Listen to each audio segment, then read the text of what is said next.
cynical. Only you haters get ridiculed. I'm about to go finish you.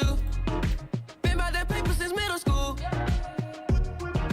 Don't leave me in the dark. I deserve more. On somebody's reward. Don't leave me in the dark. I deserve more. On somebody's reward. Yeah, I gave up good vibes. Oh, you had a good run. I'm far from a regular person. Armor cars parked inside my garage. You know I would never leave you guessing. You know I can never have you stressing. Okay, yo. It's the next day of lead coding. Let's get this done. Yeah, bro. Okay, we were on greedy problems yesterday.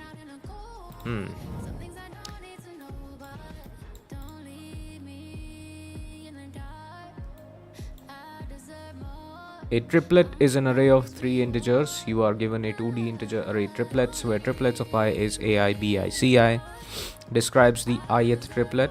You are also given an integer array target that describes the triplet you want to obtain. To obtain target, you may apply the following operation on triplets any number of times, possibly 0.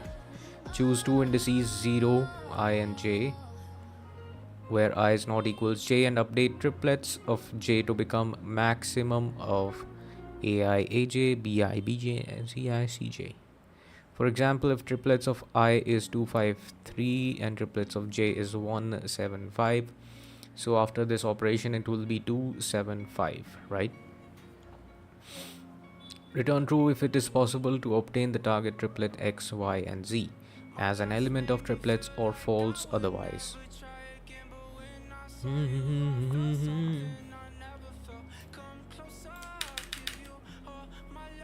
Cool.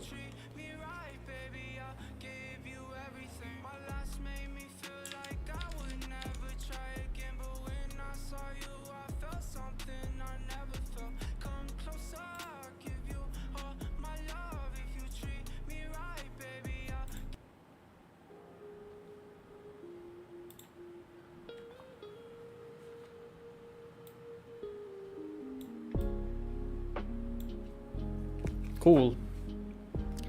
We got some non-copyright music. Let's go. So if example is this,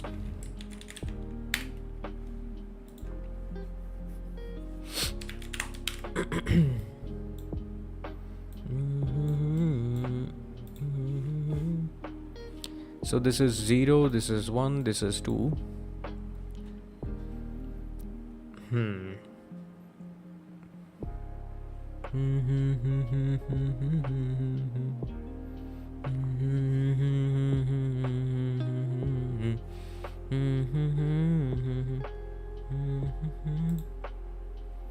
It is a bool, so I just need to say that if it is possible or not, right? Right. Okay.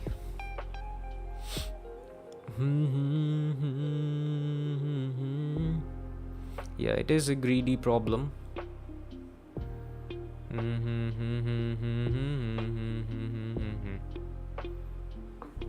Have I done this before? No. Okay, that's why. Okay. What are the topics, buddy? Just greedy. Okay, let's try to understand. I can pick any two of these triplets, and then I can do an operation which is get the maximum of each number and store it as a new triplet, right? Now I have to change the index of j. Let's say if this is I, this is j, then I have to update j over here. That is the thing here. Okay, so what will be the brute force approach? Brute force will be okay, should I start by making these numbers one by one, or what's happening? Don't leave me in the dark.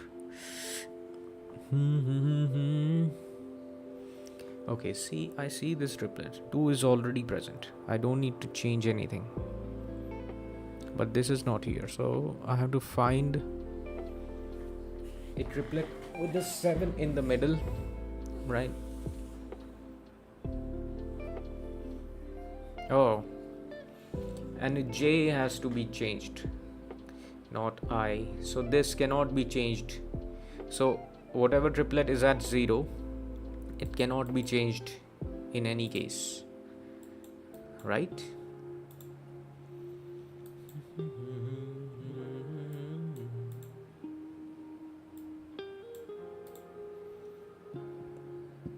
Where I is not equals J.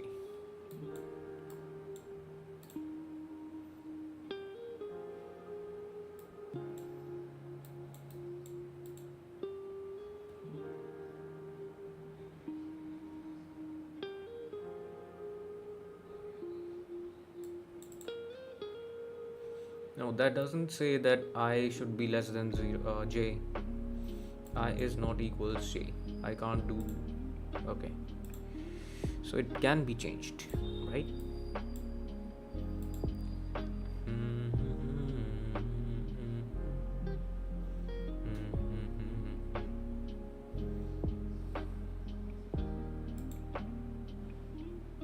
So if I do an operation on these two, so this changes to 2, 8, 4.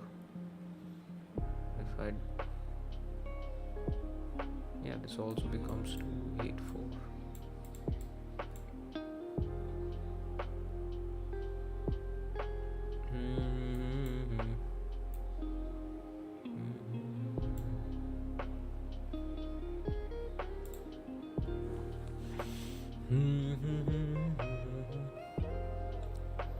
You know what? I can't think of any solution. Not even brute force. I'm just too cooked. Maybe I just need to warm up with some easier questions. Anyways, I will look at the solution. Let's see. Let's look at my man. Oh shit. Vlad. Consider only triplets that do not exceed the target in any dimension. Greedily apply the operation using all those triplets. That way, result will get as close to a target as possible. So we have a resulting vector of size 3. We go through each triplet. If what is T? Oh, target. If S of 0 is less than equals this, S of 1 is less than this, and then okay. Result equals max of this, this, and this. What?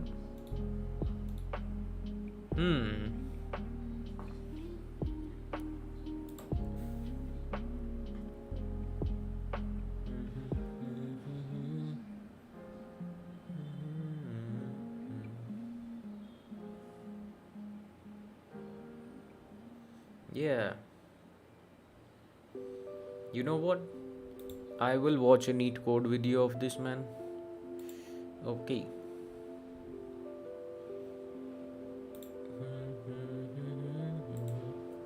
Everyone, welcome back to Leetcode. Today let's solve a problem from today's LeetCode contest, merge triplets to form target triplet. And this problem is actually a little bit easier than you might think, so you can read the description. Basically, we have a target triplet and we're given a list of triplets, and we want to know if we can transform this list of triplets into the target triplet. And we're given a single operation that we're allowed to do. We can take any two triplets, such as these two triplets, right? And we can set one of them equal to the max of both of the triplets combined. So basically, for the first value, we would take the maximum. In this case, it's 2. For the second value, we would take the maximum. In this case, it's 7, 5.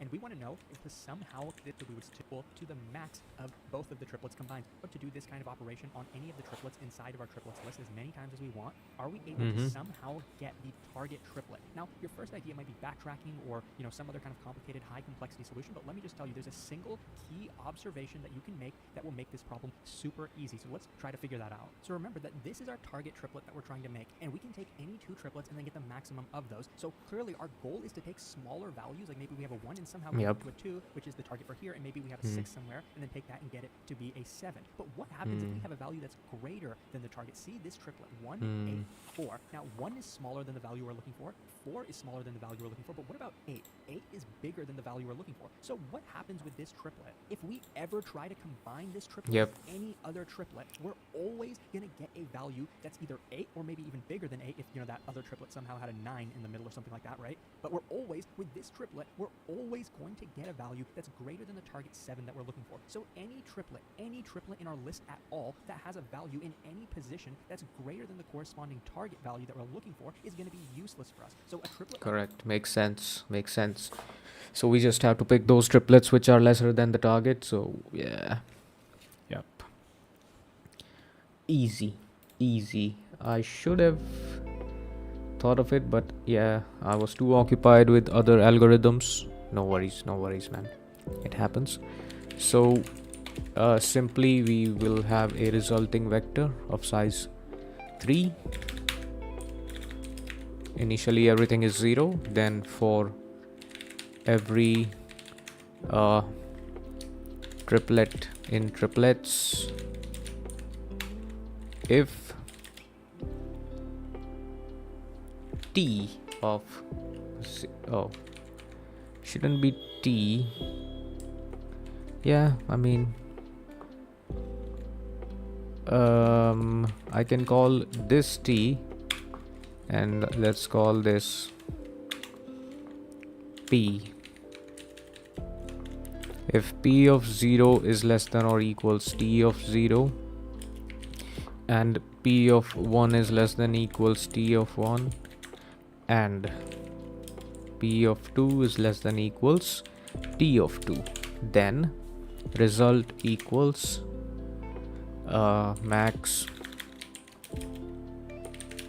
of result 0 p0 comma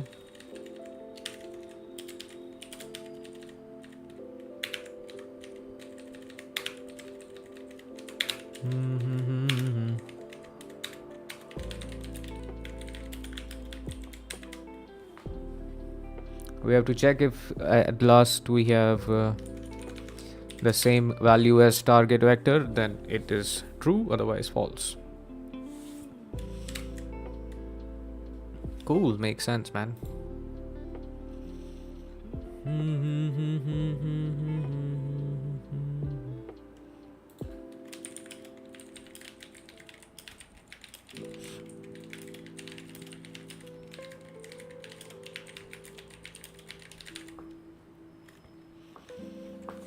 Yeah. So the time complexity is simply order of n, where n is the number of triplets given in the input. Yeah. Cool.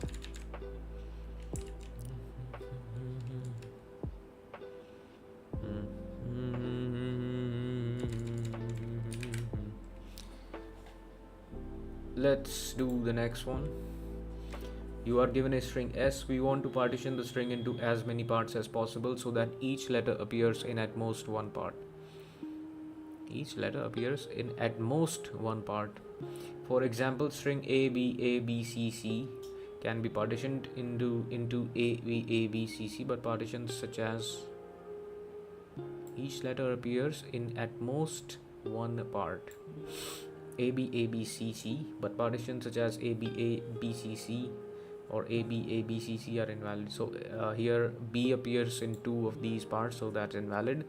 A and B appears in 2, so that is invalid. So any letter, if we are trying to include it in here, it should be in the same thing only, right? But isn't just this also a valid output? Note that the partition is done so that after concatenating all the parts in order, the resultant string should be S. Return a list of integers representing the size of these parts.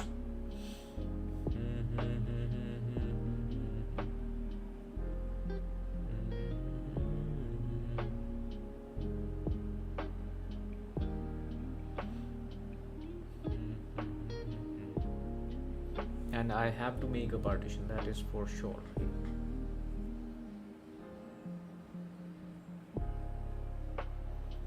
it feels like I need to know the starting index and ending index of each character.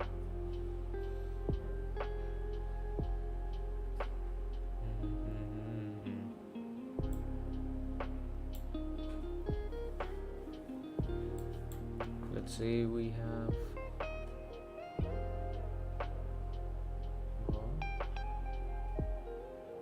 as many parts as possible. Okay.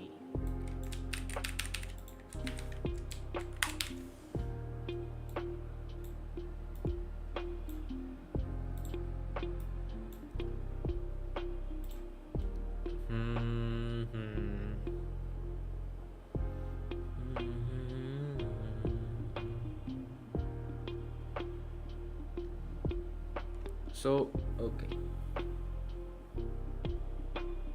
so if I want to partition from here, starting from here, I need to know what is the last index of A. It's this one, right? And all of the other characters apart from A conclude in this range. That's what I want to know now.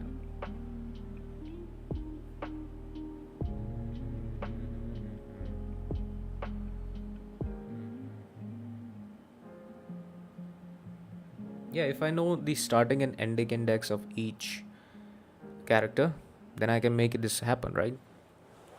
So for A, starting index, for A, starting index and ending index is 0. Okay, I need to label them first. Let's see, man. Can you do a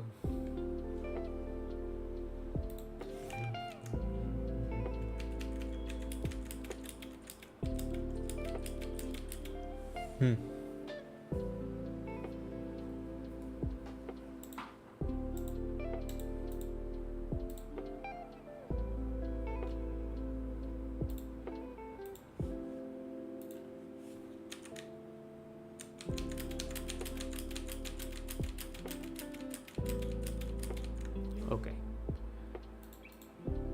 So this is 0, 1, 2, 3, 4, 5, 6, 7, 8, 9, 10, 11, 12, 13, 14, 15, 16, 17, 18, 19, 20, 21, 22, 23. Okay. So starting index of A is 0 and ending index of A is 8. Then we go for B as 1 ending index. Let's see.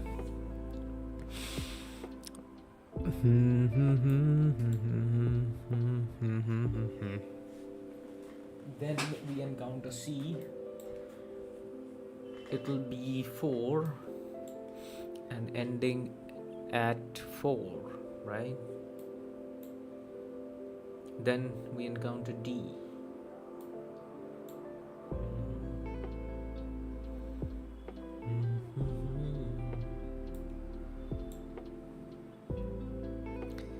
$14.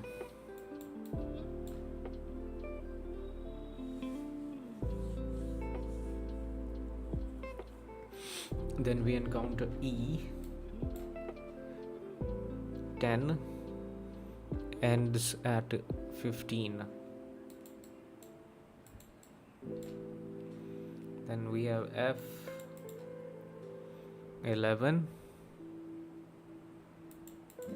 It ends at 11. Then we have G. 13 to 13. 13 to 13. D is done, E is done, H 16 to 19. Okay, let's do a dry run, that's enough. So I encounter A, right? I set the right pointer as 8 because I know the ending index of A is 8. Then I check B, then I should go till right. And whenever I'm able to reach right with the perfect conditions, then I make a partition there. Yeah. So let's simulate. So I'm at A, right? I start from A. Left starts from 0. Right. We update the right. We go till right. We check B. If B ending is more than right, then we update right. Then we check C, and whenever left reaches right, we make a partition and then we move both of them. So here is left and here will be right.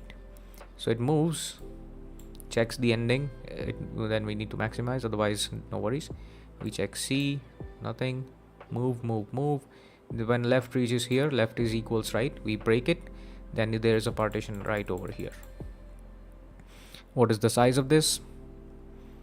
It'll be just how many characters we traveled.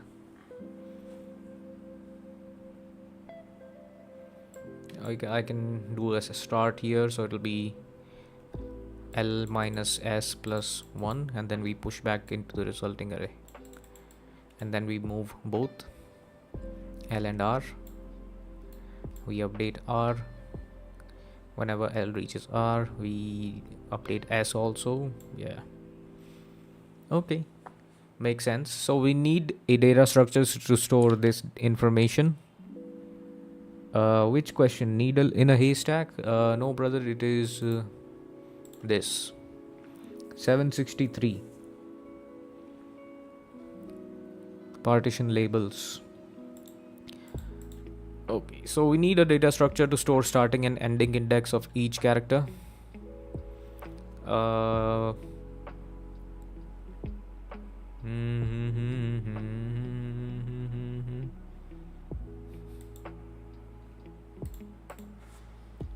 I can do 2 vectors,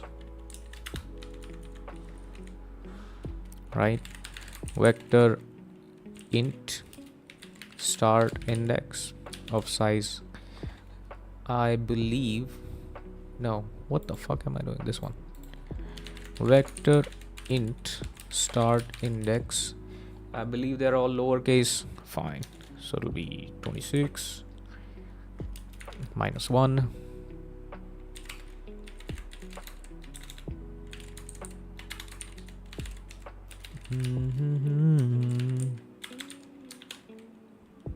I've gone through the AKORMOUS career portal but haven't seen any openings for 2025 batch.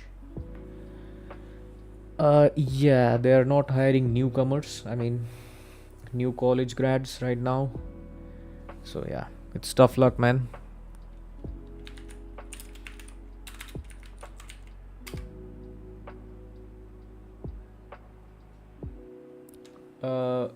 Yeah. You sent me a text on LinkedIn, right? I forgot actually.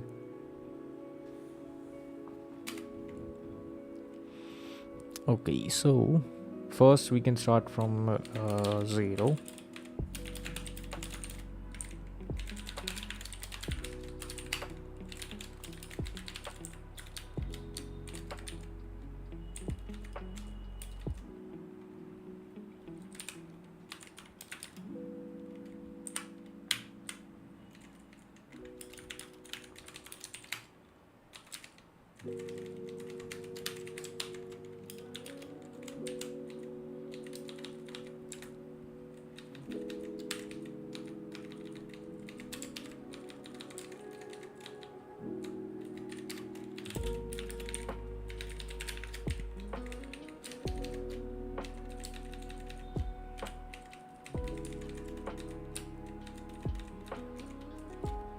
I've sent you my resume. Okay, well, great. But did you send a job ID? I'm checking here again. Let's see.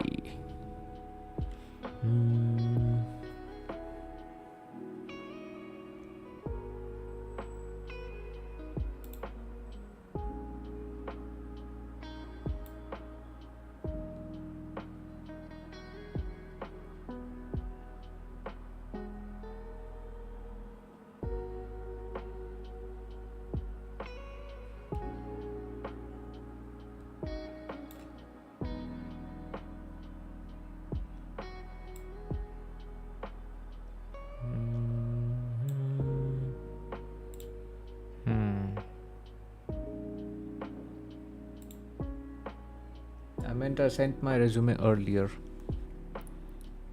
Okay.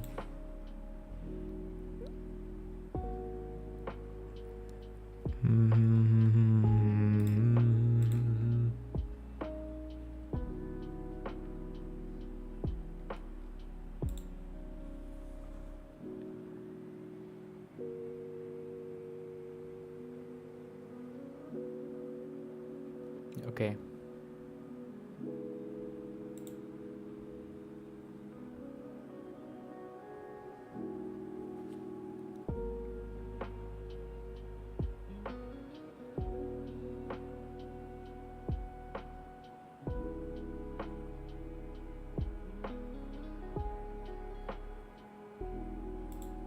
I don't see your DM, man.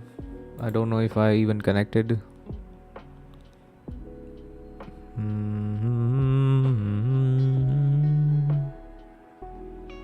Yeah, man. I mean, I don't find it with the name Harish, so your name might be something else. So yeah.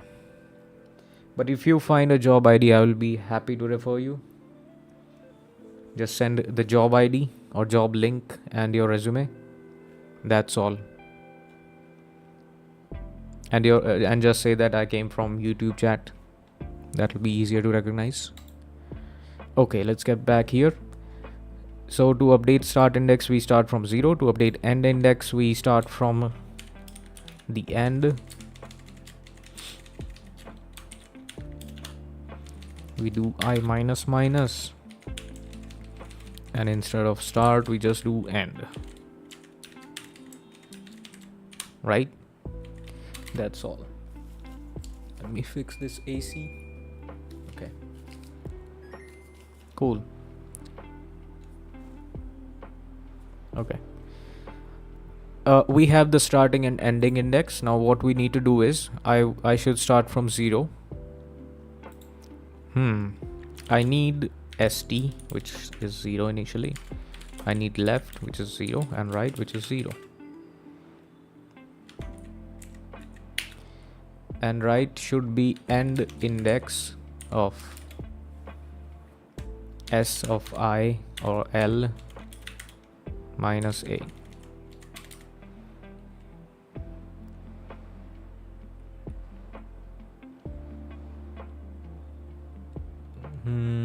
Okay, for l equals 0, l is less than n, l plus plus,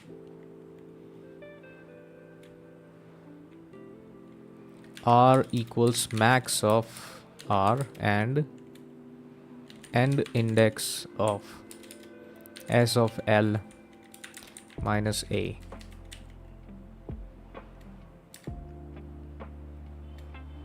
Right?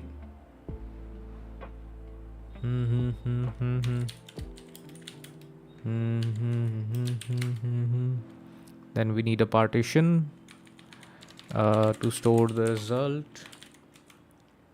We are connected and you have gone through my resume on live. Is it? Is your name? What's your name, brother? I can't find your name.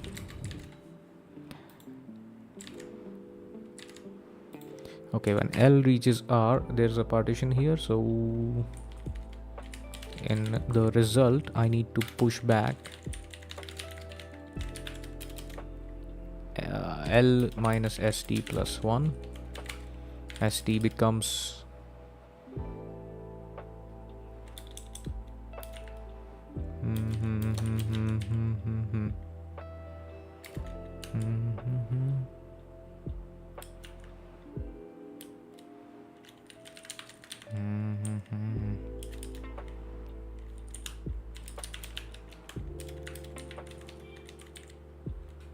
Harish Dunaka. Let's check. Harish.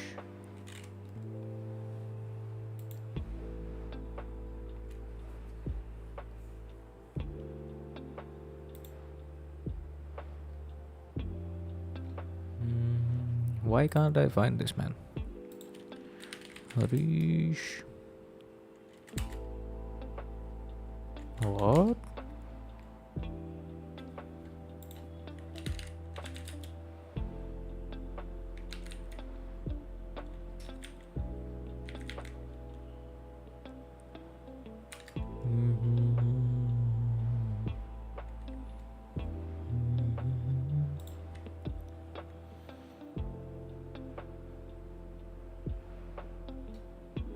I can't find you, man.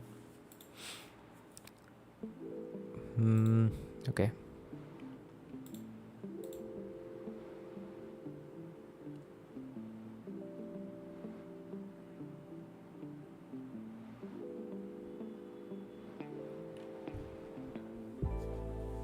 Link on live. Okay, if we are connected, then it's fine. Cool. Okay, so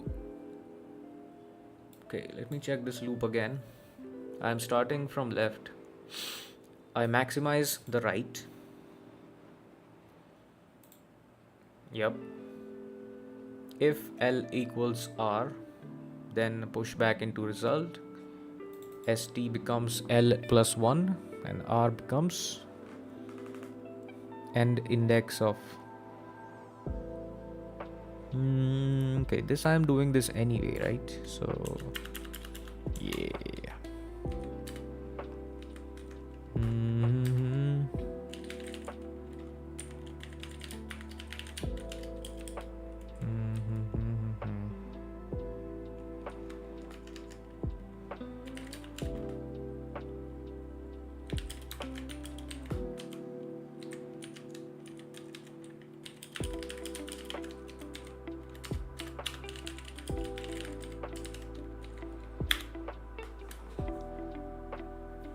Yeah, let's see.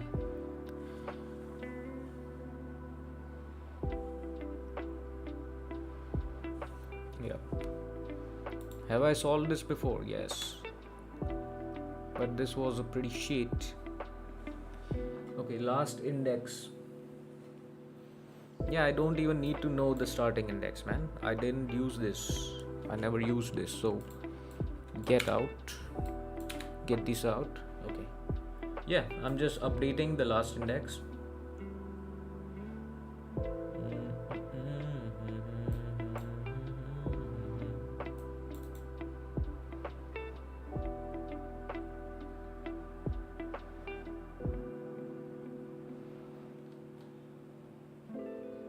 Yeah, it works, man.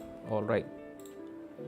Valid parentheses string. Given a string as containing only 3 types of characters, this, and this, return true. If S is valid, the following rules define a valid string. Any left parentheses must have a corresponding right parentheses. Any right parentheses must have a corresponding left parentheses. Left parentheses must go before the corresponding right. Star could be treated as a single right parentheses or a single left parentheses or an empty string. What the fuck, man? Okay, so here it can be an empty string, here it can be an opening string.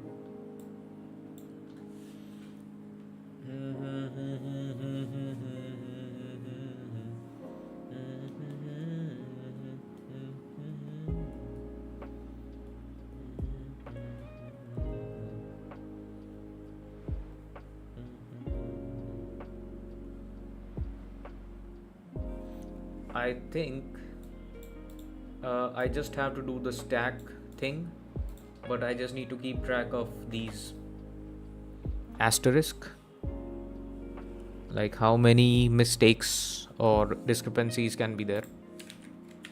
Maybe, I don't know, man. So what I need is a stack. I push this, then I see an asterisk. I will keep a count of these in a separate variable, so count becomes 1. Then I encounter a closing bracket.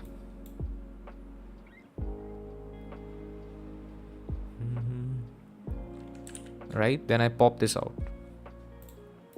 Pop this bad boy. Then I see a closing bracket again, but I have this, so it can be neglected. Is it? Feels a bit sketchy. But I don't know why this is a greedy problem. Is that it? I don't know. Let's look at my previous solution. I haven't solved this before. Let's look at the solution. Count open parentheses.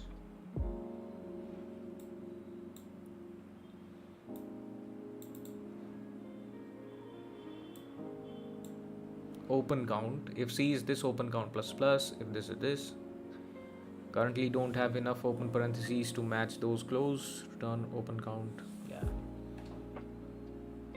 Hmm. Hmm. Hmm. Hmm. It can close, or it can be an empty, or it can be two open brackets. Then this can be closed, or this can be an empty, or this can be this. Correct. And similarly, this can be closing, it can be an empty, this can be this. Okay. What a diagram, man. Can I just can I like this post? Bro, this is insane. Oh, not this one. This guy's post. How do I like this guy's post? Can I upvote this solution, man? Upvote. How do I upvote? Oh, here. Okay. So,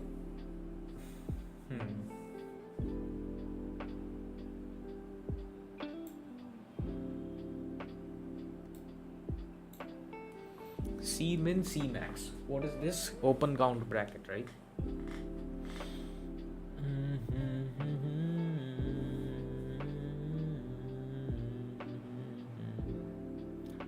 Initially it is 1, then C min minus minus, C max plus plus. It can be 2 open brackets, or it can be 0 open brackets. And then if we go a little bit down, it can be 3 open brackets, or it can be -1, C min. Okay, when it goes -1, we discard that.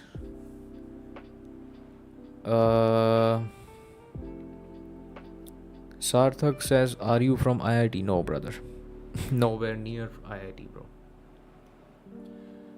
C min, C max. So whenever it goes negative, we reset it to 0. Okay, let's look at here. So if it is an open, else if it is this, yep, else if it is a star, then a star becomes an open, then open count plus plus. If it becomes closed, then C min minus minus. Then nothing happens, right? So open count will be in the range, new range, C min -1, C max +1. If C max is less than 0, return false. Currently don't have enough open parentheses to match those closed parentheses. C min equals max of C min or 0. Return C min becomes 0.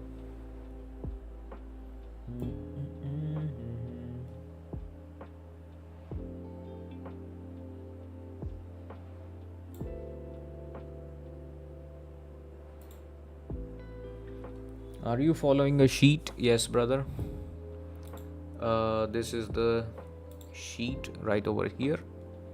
It's leetcode 150. That's what I'm doing. Let me share this in the chat. This is not a paid promotion. I have done this sheet before. So yeah, I'm just doing it again.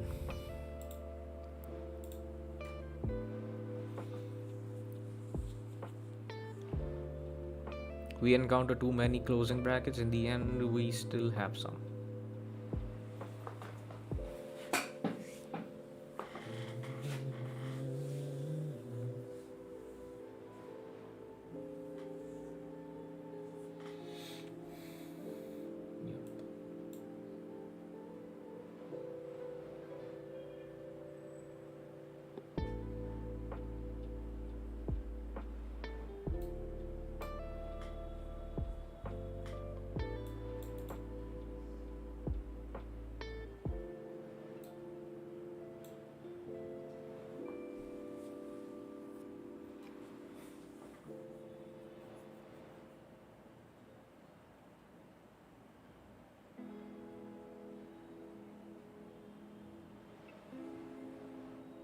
Okay.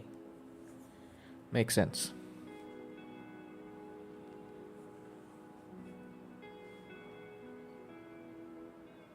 He does daily problem videos. It covers all the standard problems. Yeah, leetcode is the goat, man.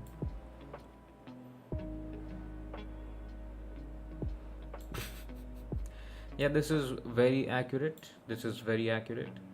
I'm 100% confident that even after solving this, if someone asks me this in interview in few weeks, I will shit my pants. Yep.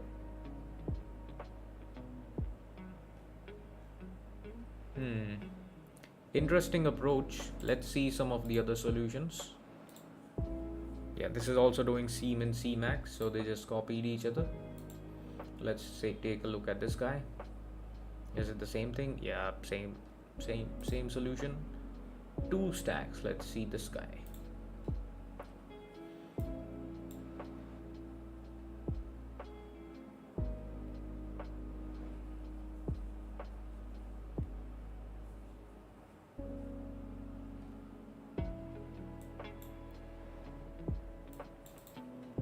Push all the indices of the star and left bracket to the stack respectively. Once a right bracket comes, pop the left bracket stack first if it is not empty. If the left bracket stack is empty, pop the star stack if it is not empty. If false, return can be made provided that both stacks are empty. Now attention is paid to the remaining stuff in these 2 stacks. Note that the left bracket cannot appear after the star as there is no way to balance the bracket. In other words, whenever there is a left bracket index appears after the last star, a false statement can be made, otherwise pop out each from the left bracket and star stack. The correct sequence should have an empty left bracket stack. You don't need to take care of the star stack, right? Any interviews lined up? Not yet, but yeah, there will be some in the future. So yeah. Just prepping in advance. Okay, so this guy is taking 2 stacks, star stack, where he will push all the stars, asterisks, and left bracket. So we go to each character. We check if it is an open, then we push here. If it is a star, then we push here. Else, it means it is a closing bracket. If left is empty and star is empty, then return false. If left is non-empty, then pop that, otherwise pop this. While left is non-empty and star is non-empty, if left id dot pop, what? If left id dot pop, if left id dot pop is greater than star id dot pop, return false. So if a left bracket is coming after a star, then it is impossible. Okay, makes sense.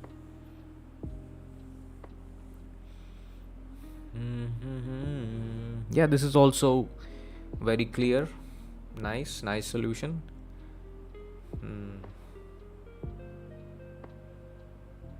Yeah, this is easier to understand than that one because it is doing some sort of simulation, and that is just pure fucking maths, bro. This is some math shit.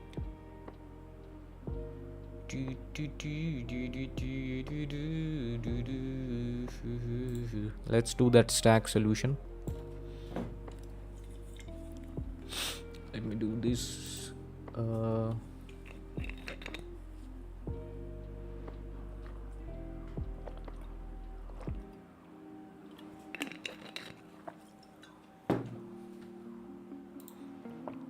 Cool.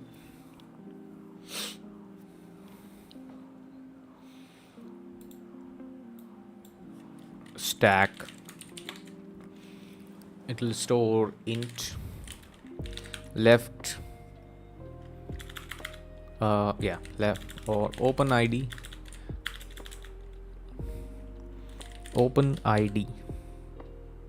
x stores index of open brackets.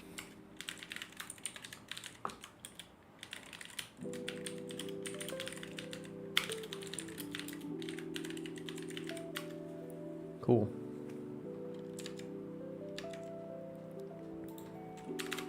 Then for int I equals 0, I is less than s dot length I plus plus.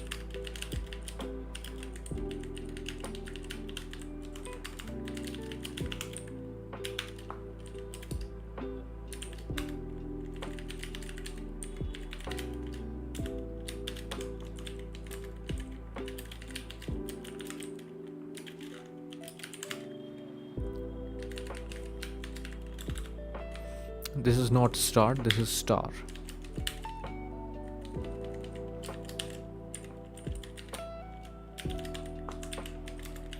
Else it means it is a closing bracket. If open index dot if it is not empty,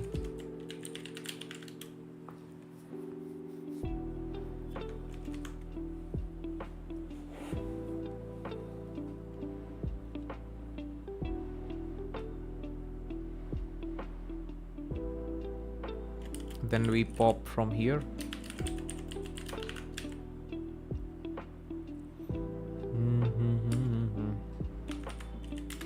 Okay, first we should check if open index is empty and star index is also empty, then there is nothing can be done here. There are too many closing brackets, so we return false.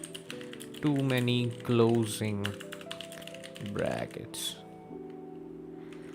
Now if open index is non-empty, then we pop that. Else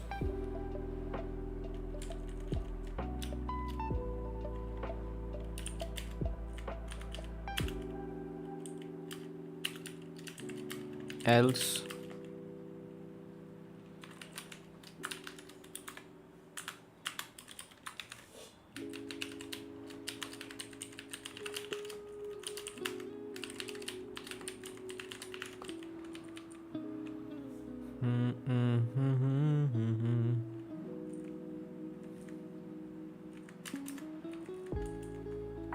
and at the end we need to check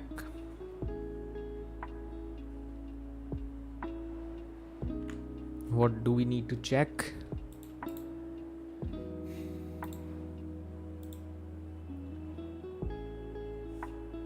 This is not empty and this is not empty.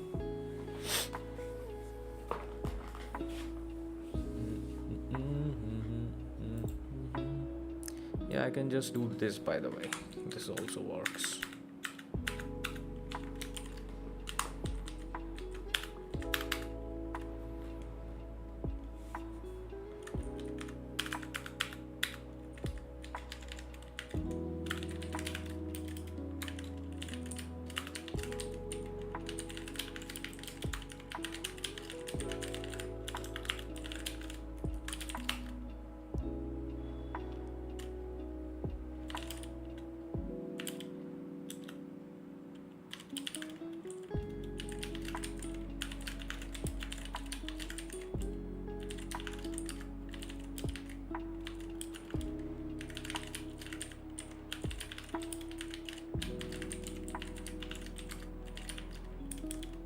If OI is greater than SI, then return false.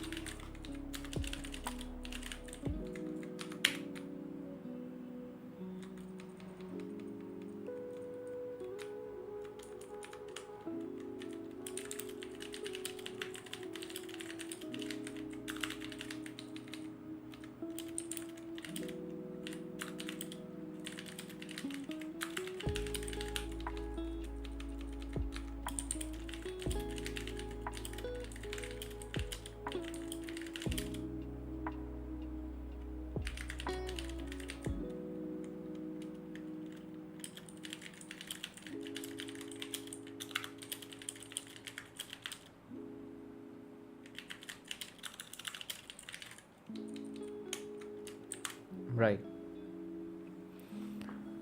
Okay. S dot caret. I mixed up fucking Java, man. Shit.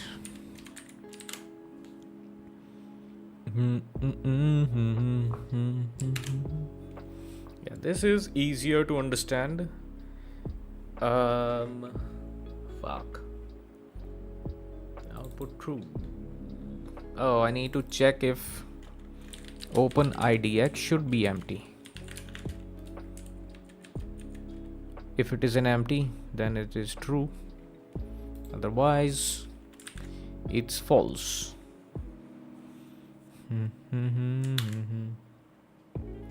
Yeah, brother. Nice one. So, how many are left in greedy? Done. All three done. Intervals.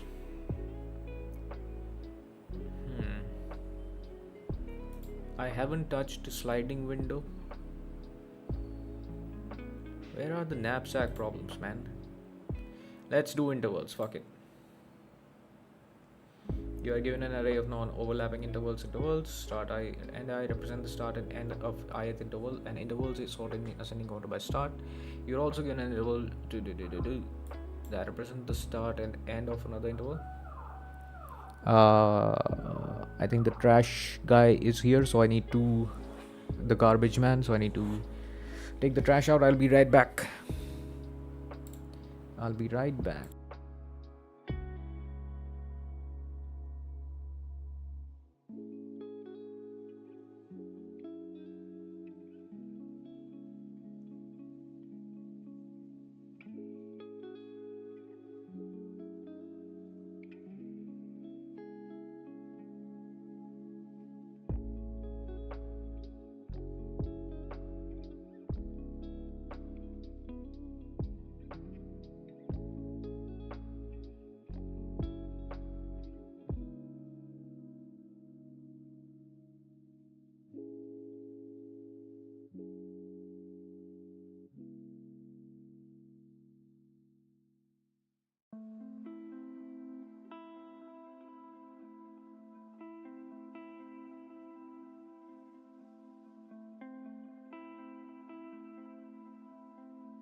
Okay, let's go. I'm back. Sorry, there was too much trash. Cool. I got myself some green tea that I made earlier. Nice. All right. So. Chinese भी डल लगे नहीं क्या रहा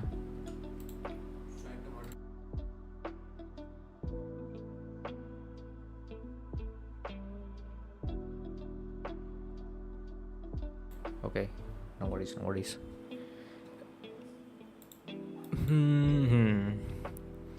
We have a new interval start and end that represents the start and end of another interval. Insert new interval into interval such that intervals are still in the ascending order and still does not have any overlapping intervals. Okay. Now that you don't need to modify intervals in place, you can make a new array and return it. Okay, makes sense.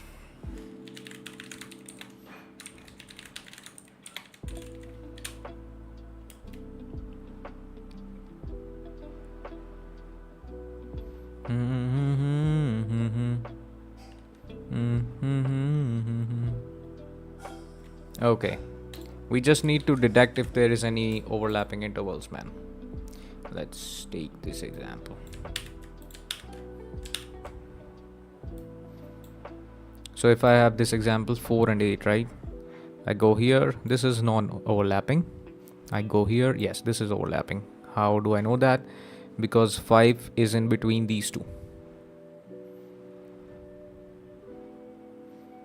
Or I can do the other way, like 4 is in between these two.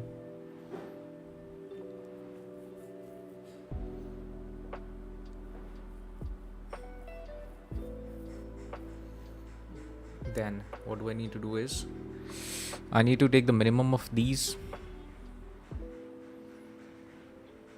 Minimum of, let's say if this is L and R, I need to take minimum of Li, L, J, no, yeah, and max of Ri and Rj until they are overlapping, right? Now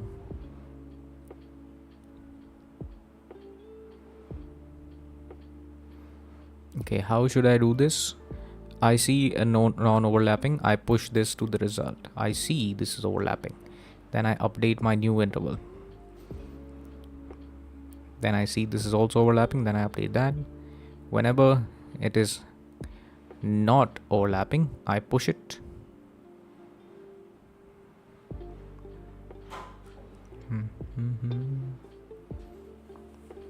Or I can do one thing here.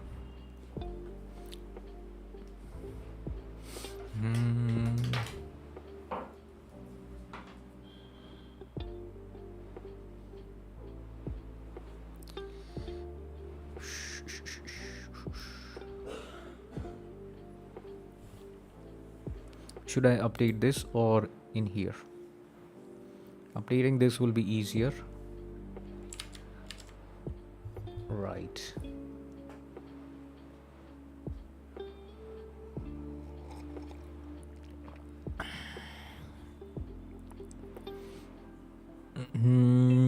Whenever I see that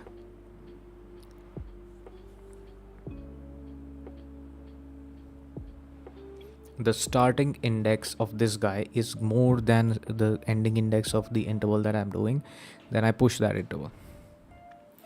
Okay, this is the only thing that I need to check. Result.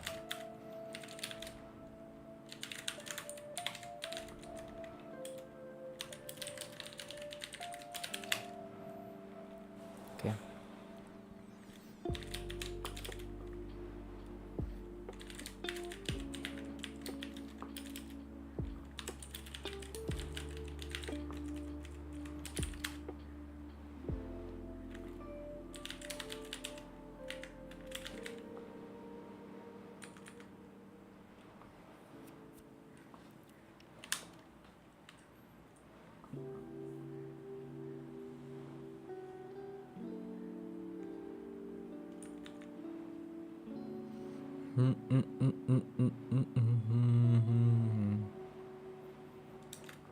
I can check if it is not overlapping.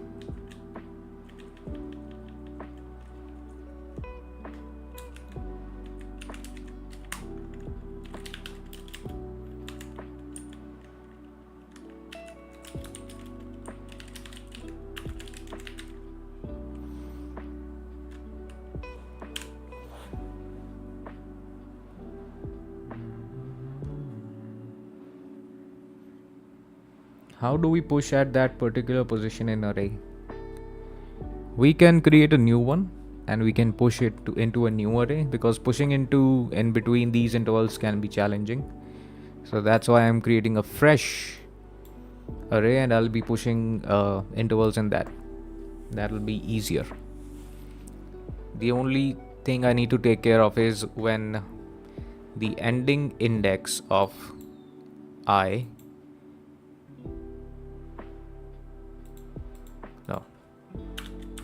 less.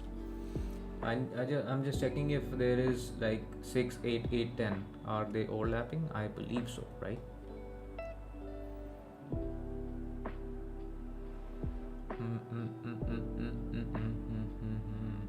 Right.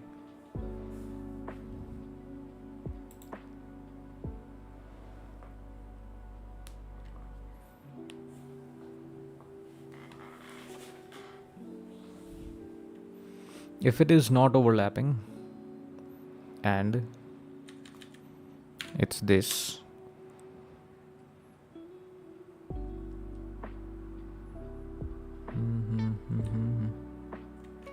no, what did I write here? The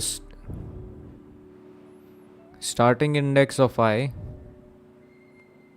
is more than ending index of new interval. Just push the new intervals, sort it and merge intervals. Yes, that's also fair. But I don't want to do a sort operation. I just want to do in order of n. Yeah. If start index of I is more than new interval of end, then result dot push back new interval, and I need to push all of these.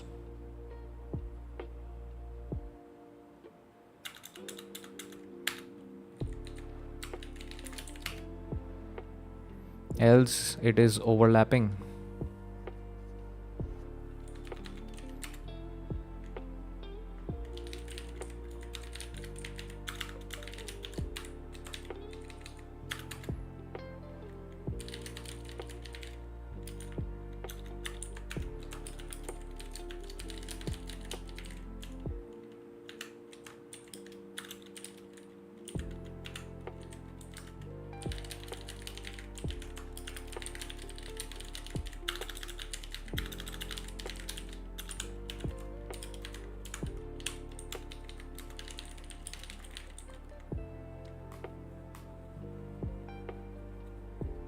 If it is overlapping, then I update this new interval. When it is non-overlapping, if the starting index of I is more than the ending index of new, then I push the new interval. But this should be done only once, right? This can't be done multiple times, so that is the thing. So I need to keep track when this is done.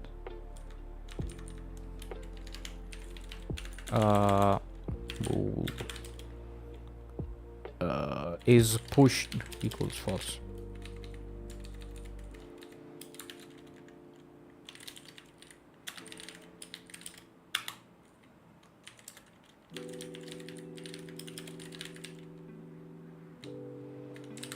Let's see.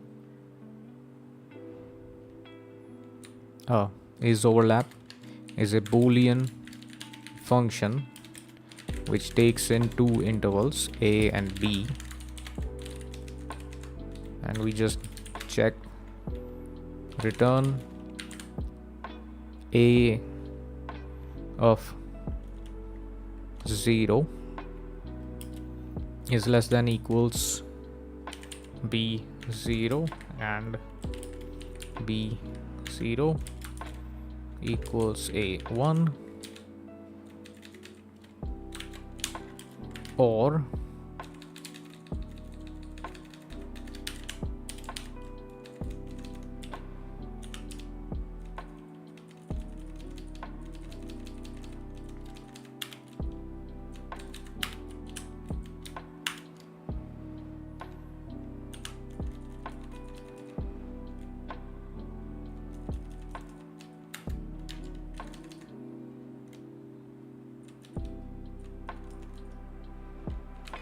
what the fuck?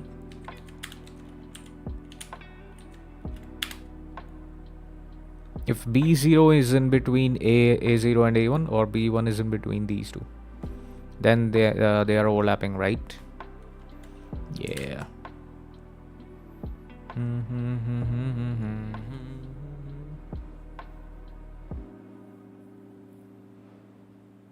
6, 7, 3, 10.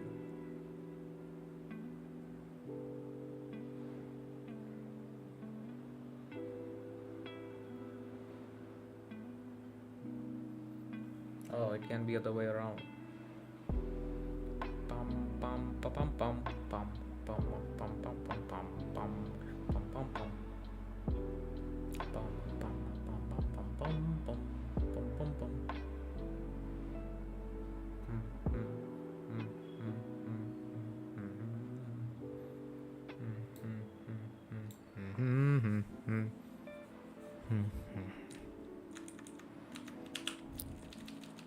Should I do the other two cases also? Shit, bruh.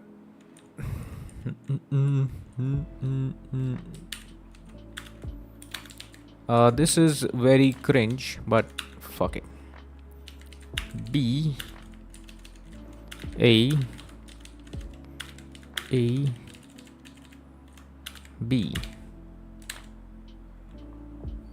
Very cringe solution. Very cringe. Let's see.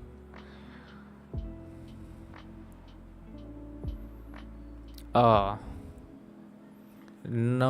man. No, man. What the fuck? What the fudge? Okay. If not is pushed, then result dot push back new interval. Use this case, bad boy. Let's go.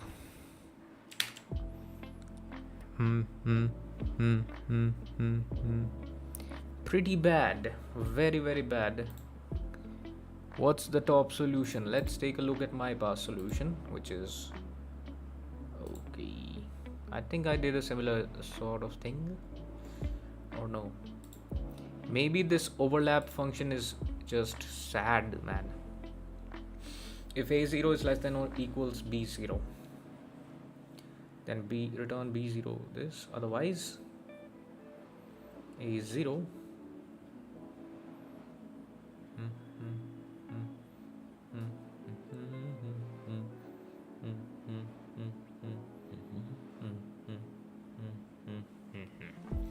okay, let me change my overlap function to this instead of this.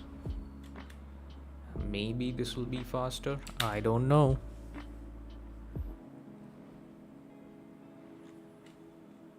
Nah, pretty much the same. So what did I do here?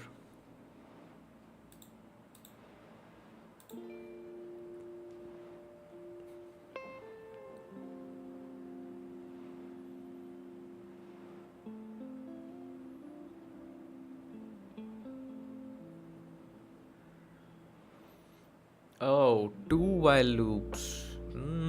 Interesting. Damn, bro.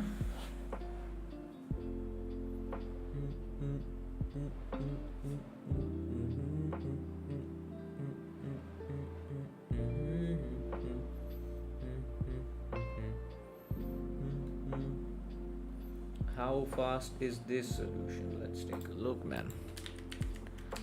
Let's see how fast is this guy. It's also bad. So let's take a look at the proper solution, which is this.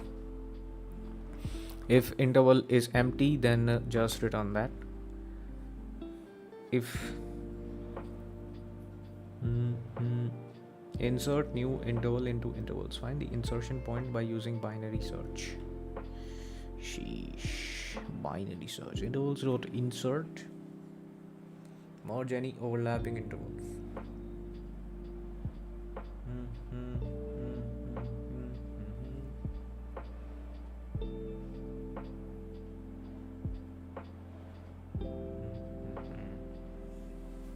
Merged interval 0.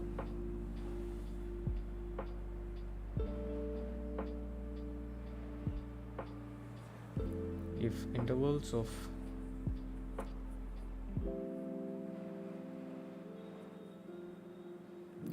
of I of 0 is less than equals this, then merged back 1 equals max of these guys, else merged dot pushback intervals of I.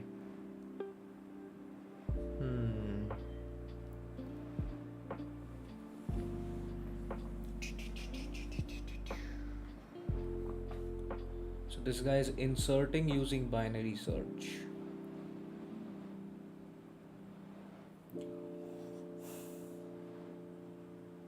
So we have left, right, we have mid.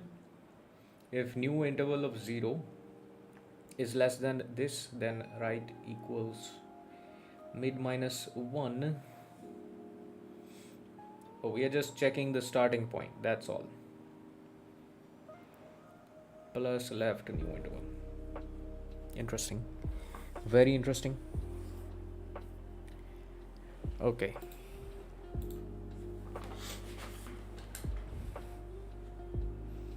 Let's reset this bitch. Use binary search to insert the new interval. Okay.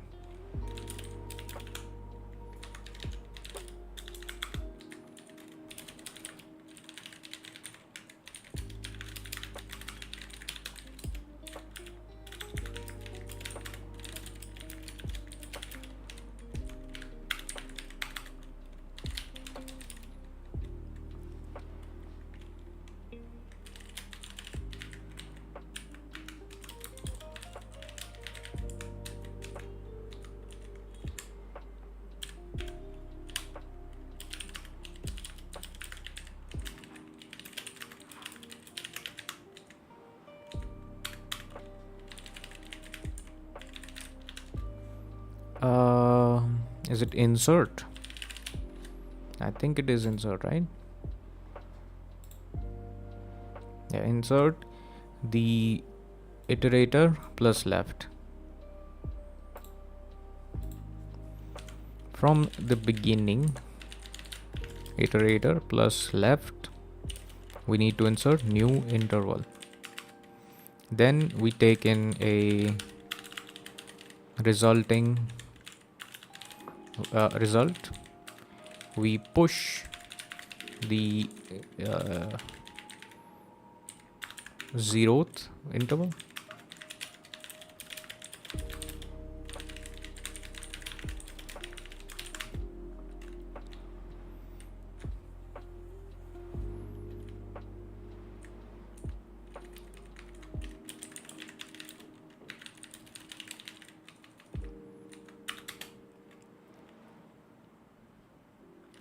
If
Interesting.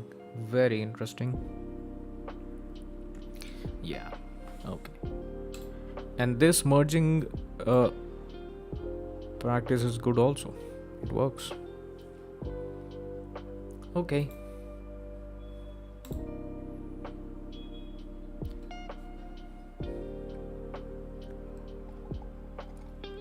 So we smashed around 4 questions today. That's good. So I think, yeah, that will be good for today. I'll just practice some system design in my own time, and that's all. So see you guys tomorrow probably with the next lead code stream. Until then, keep grinding and take care. Goodbye.